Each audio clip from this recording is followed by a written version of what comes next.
Check out this awesome rack the guys just finished. Holy smokes.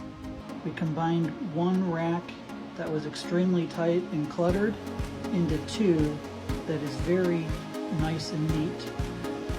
I'm not the happiest of what we have above, but it is all that we can deal with the amount of wire that we have. Left side of the rack, the front, and the right side of the rack in the front. Also ran out of blank spaces to cover, but it looks really good. The left side in the back.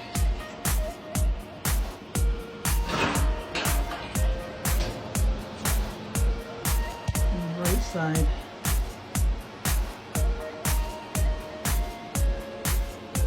In the back.